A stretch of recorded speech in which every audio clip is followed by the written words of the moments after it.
love lives here. So one of the song that they just sang, "Rolling River God," is one of my favorites, and because it talks about stones, and we're these little stones, and as we get picked up and we wash off all our rough edges through our teachings and through our tools for thriving, we become smooth. So that has nothing to do with my talk today, but I just thought it was so beautiful that since it's so fresh in my mind, and through these teachings and through Science of Mind and all the other, great philosophers that we study, we get just a little smoother, just a little smoother. All those rough edges begin to just kind of wash away. So my title today is A World of Forgiveness. Now, we've been going through this book, the Book of Forgiving by Desmond Tutu and Impo Tutu, about the Fourfold Path, and we've been doing great. And I just thank you for coming along on this journey with me, telling our stories, and then naming our hurts, and then granting forgiveness, and then either renewing the relationship or releasing the relationship. Because, when I was thinking about a world of forgiveness, I started to think about our world. Our world is, through history, we've been fighting and conquering and doing all kinds of stuff. So how do we get to this place where, a world of forgiveness, where we accept everybody as who they are, and then we just let you be whoever you are?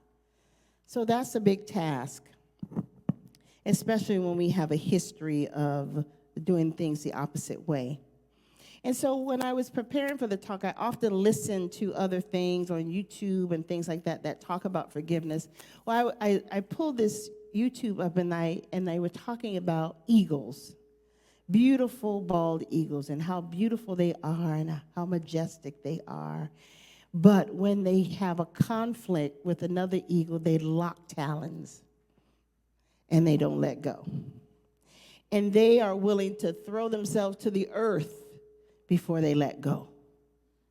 And sometimes it happens that they throw themselves down and, because they don't want to let go. Whatever's happening in that moment, they're not willing to let it go. And so I was wondering, how often do we as people get stuck in these places where I'm just going to hold on to this because I deserve to be mad, or I'm not going to forgive that person. And we hold on to it, and we hold on to it, and we hold on to it, just like the eagle, and we don't let go. And then we end up affecting ourselves. Because it's not really, the other person may not even know that you're upset with them, like Reverend Jeffrey was saying. He saw this woman in the store, and she was still mad, or something that happened 15 years ago. So I'm just saying that to say sometimes we are our worst enemy because we hold on to things and we don't let them go. And then one of the fun facts about eagles is their natural state is the grip. And it takes effort for them to open up their talons. So I'm saying that to say it takes effort for us to release and forgive. So it takes effort on our part. And so that's why we have these beautiful teachings. So where do we start? So we start with exploring our triggers. What triggers us? Because I had a minister that used to say, if you're triggered, then you install the button that is the trigger. And you're the only one that can remove the button and remove the trigger. So we have to go in and we have to do the deep work for that. Because if we don't, we're still stuck in that same place, and we're holding on to hurts and events that may have happened in the past. So, it behooves us to find out what our triggers are. And as a practitioner, first going through practitioner training, we learn that. We learn how to peel the onion. They used to say, we're peeling the onion. We're getting all those layers out of the way so we can get to the truth of who we are, the truth of our being. And so we have to do the work. We can't not do it.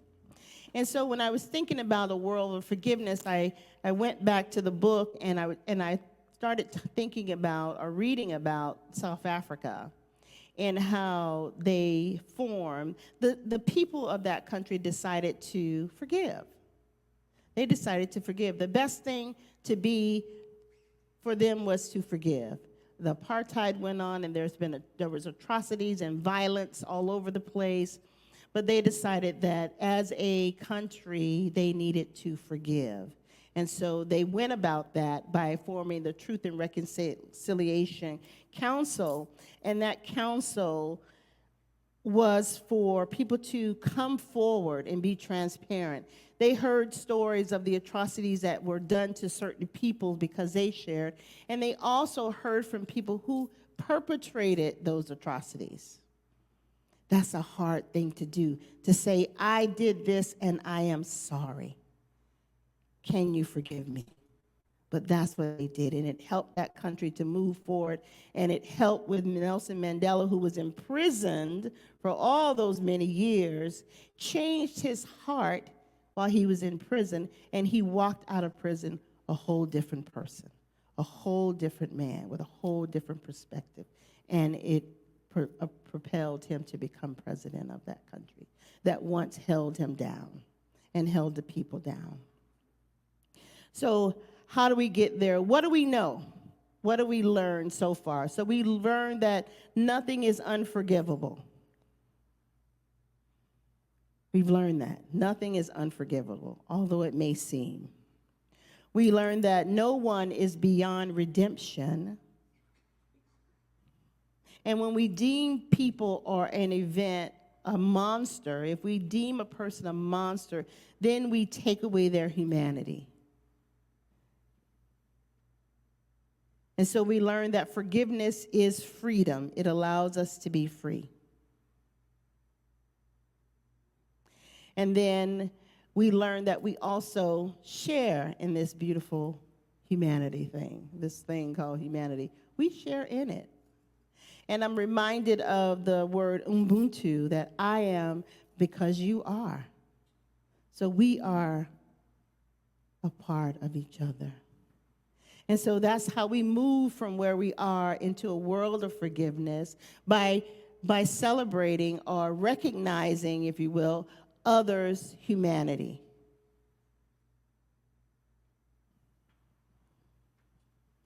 And so I was also listening to someone else say, it was on the 100 days of spiritual practice before the meditation. And what I heard her say this morning is, we live in the United States of America. The united is the first word. So that means that we are united together. We don't live in the divided states of America. We live in the United States of America. So we are already united. And so how we heal this thing is we start with ourselves first. We start with healing our hurts and forgiving. Then we move to our communities, our neighbors, our communities, and then the nation. And then we can do it globally. We can start to heal globally. It takes just us. I heard someone say, Ernest Holmes said, give me 1,000 people that lives, breathes, and practice these teachings, and we can affect change in the world. That's that consciousness that goes out.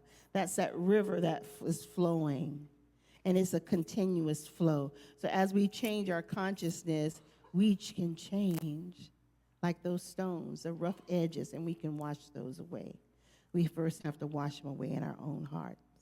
So Galatians 5th chapter says, but the spiritual nature produces love, joy, peace, patience, kindness, goodness, faithfulness, gentleness, and self-control. That freedom brings responsibility to care for one another, to serve one another through love. So we have to take care of each other. We have to cultivate forgiveness, and we have to transform suffering. And so we've seen that right here. We've seen people taking care of each other. We've seen transformation, people transforming suffering. We saw it at 9/11. We saw all those hard workers, people of all walks of life, getting out there, helping to bring out the injured people. We saw it with the Boston Marathon. That was April 15, 2013. People were helping other people. We saw it in the pandemic, the COVID-19 pandemic. The frontline workers were working hard at the hospitals. They barely got a day off. We saw communities bringing food and water and setting up shelters so they could get a little bit of respite before they had to go back to their shifts. So we are capable of this love, this forgiveness, and this kindness, and this gentleness, and this compassion. But we have to go outside of our own communities and start affecting change into the world. So creating a world of forgiveness, recognizing all persons as one with spirit. And Jesus says, love thy neighbor as thyself.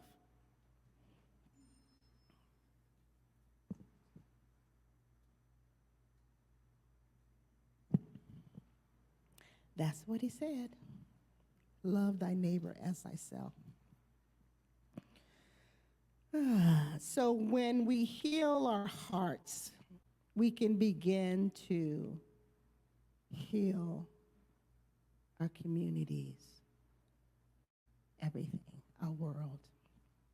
But it starts with a change of heart.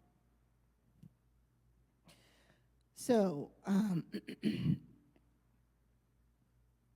so I'm going to leave you with this, and then we're going to go to our tables. So the book of forgiveness, in the book it says what the heart hears. It says the pages are well worn. Here are the places I struggle. Here are the places I pass through with ease. Here is my book of forgiveness. Some of its pages are torn. Some of its pages are tear-stained. And some are decorated with joy and with laughter. Some of its pages are written with hope. Some are etched with despair. This is my book of forgiveness. This book is full of stories and secrets. It tells how I finally broke free from being defined by injury. And so we'll go to our tables now.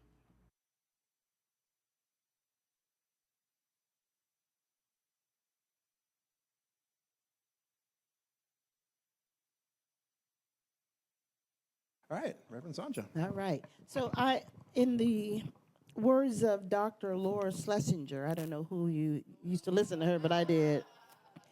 She has said, people have a right to their own opinions, but we have a right and a choice not to let it affect us and get offended by it.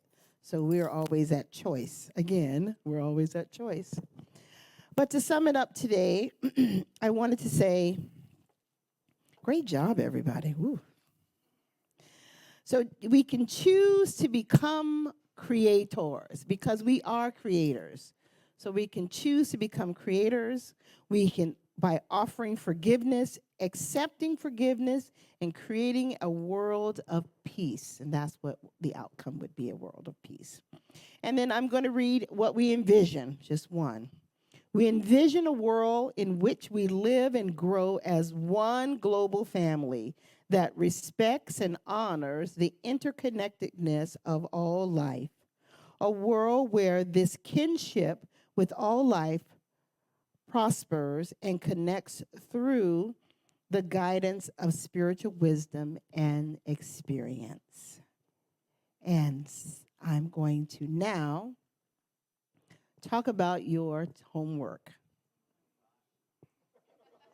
So what I decided to do is, because we are creators, I decided that I want you to really think about it and create something.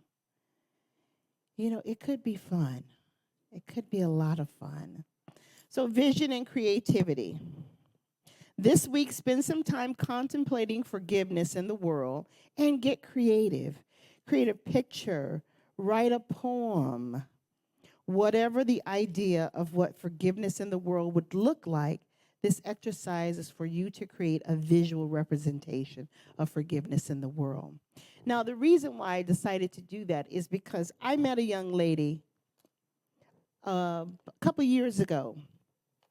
And do you know the image of the Kids United Nations image with the globe and then all the children around it? Well, this young lady was given this project in her sixth grade classroom. She's older than I am. But she was giving this project, and the teacher said, how do you see the world, and how do you see people in the world? She created that. She created it. It was so good and so inspiring that the school sent it to the United Nations, and they invited her and her family to come. And they presented her with a certificate, and they began to use that as a logo. Now, she said if her parents would have known what they know now, they would have gotten an attorney and they would have worked it out so she would be compensated for it. So she never got compensated for it. But we see that image. And I don't know if you ever wondered, where did that actually come from? Who created that? Well, this lady, she lives in Charlotte, North Carolina. Daryl and I met her. She actually created that. I was so in awe. So she has it in her home, and she has it, her drawing, and then she has the certificate right beside it. I thought, gosh, she's awesome. So so my charge to you is, what will your creation inspire? And I would love to see you bring something in and kind of show everybody. And so it is. All right. So I saw this thing. It says, love is the impulse. The law is the way. Love unfolds in the world. So let's take that in consciousness. Love is the impulse. Law is the way. And love unfolds in the world. So just knowing this, just breathing this in, and knowing that this one power, this one presence that I call God, is breathing, living and breathing us, is living and breathing love into our actual being, that we are the emanation of this love, and it's our job and our joy to bring this love into the world. We know this. This is the truth of our being. We know that that love emanates through each and every person, each and every thing alive here on this planet. And so just like the beautiful song, what about? What about us? What about the planet? What about the animals?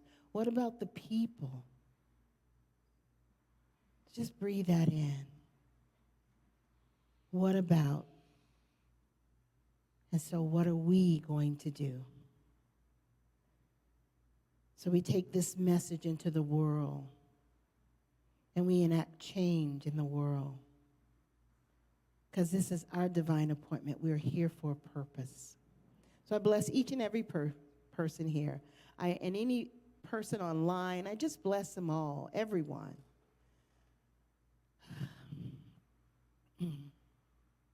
We are so blessed to know this truth.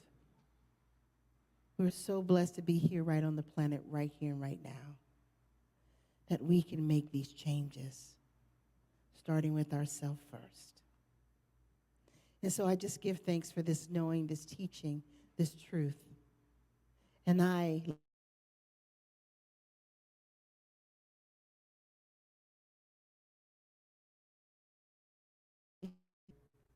into the action of the law that always says yes. Yes, yes, my beloved, yes. I am with you always. There's no separation. And so at the core of your being is love. and we let love shine through. And so it is.